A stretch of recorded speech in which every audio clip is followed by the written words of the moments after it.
So the portrait painting exercise that changed everything for me was painting this plain head model. And it was just a really quick, fun, and easy way to get better. This exercise is not about painting a pretty finished painting that you're gonna hang on your wall. It's about practicing and getting better. I did these two for a Patreon lesson, and each one of them took under 30 minutes to do. I used ivory black and titanium white to paint them. I've also done a version of this in my portrait painting course. And this model is an Asaro planed head. It was made by a really good painter in John Asaro. I'll put a link in the description of this video to his site where you can get this exact plain model that I got. Now, yes, there are apps that have plain head models, like Head Model is one that I've used before, and those are great, but nothing beats having the real thing. I really like having this, just seeing it in person, I feel like helps things sink in more. It's also a great way to practice portrait painting from life when you don't have somebody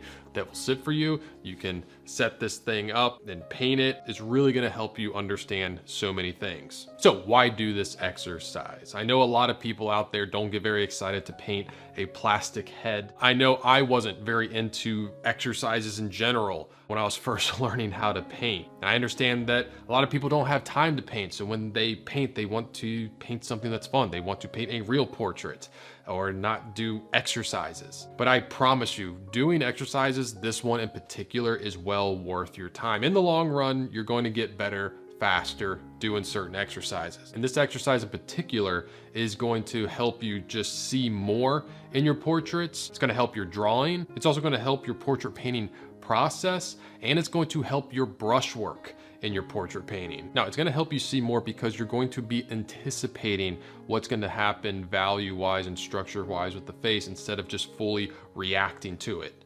An analogy I always use is a race car driver. When a driver's on the track, they've studied the track. They know what turn's coming up and when and how hard that turn is so that they can anticipate it. They don't have time to just react to it. The same is pretty true when it comes to painting portraits. Every single face has the same structure to it.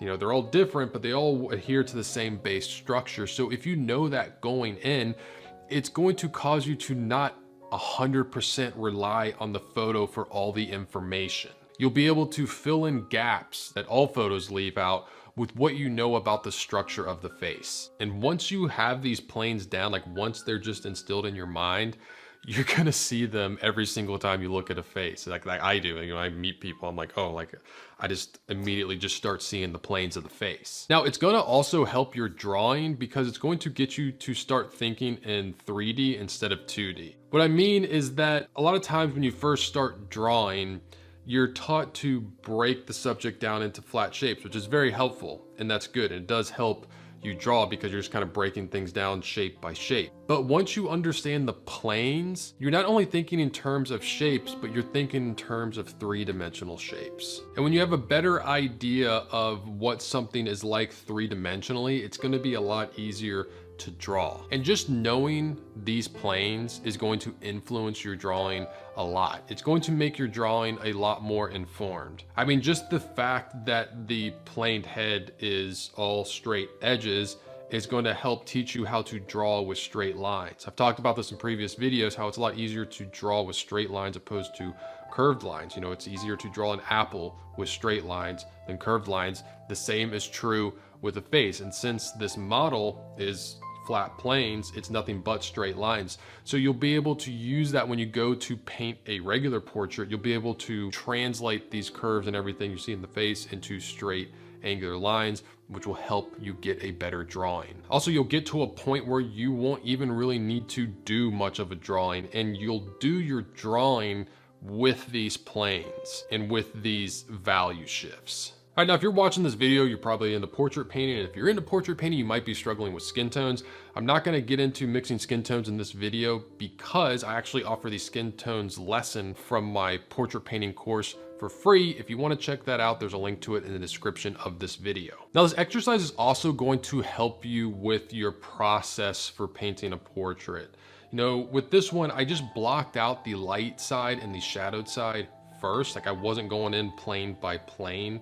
I just wanted to do light and shadow. And then from there, I would find plane shifts within those two groups of light and shadow. This is exactly what I do in a normal portrait. I block out the light and the shadow, and then after that, I go in and start finding different values. And most of the time, what's informing me to make those value change and to see those shapes are the planes. I'm looking at the face, and in my head, I'm kind of like translating or subbing in those planes and thinking like, all right, I know there's a value shift here, gonna make that change. Oh, I know there's a plane shift here, I'm gonna enhance that. And so doing this exercise is just straight practice with identifying those planes so that you can use that when you go and paint portrait. Another thing this exercise is gonna help you a lot with is the skill of pushing and pulling values. And what I mean by that is that when you're painting, it's not like you put in one value shape or one plane change and then it's perfect and you move on to the next and then you move on to the next. That's not really the way you paint, at least it's not the way I paint. You know, I like to move around and I'm constantly adjusting. Like I'll put a value in for a plane and then I'll keep working and I'll realize I need to come back. Oh, maybe I need to lighten that or maybe I need to darken that. And it's just a lot of pushing and pulling, almost like you're molding clay. And it's a really healthy habit to get into with painting because it's gonna help you realize that you can't really mess up or that it's constantly a work in progress and you can always get to where you want with enough adjusting. And when you have that mindset, it's gonna make painting a lot more fun. It's gonna help open you up and paint a lot more freely and paint more loose, because you'll realize you can tighten things in and dial things in as you go. You know, I get a lot of people asking me like, how do you have all these like loose expressive portraits?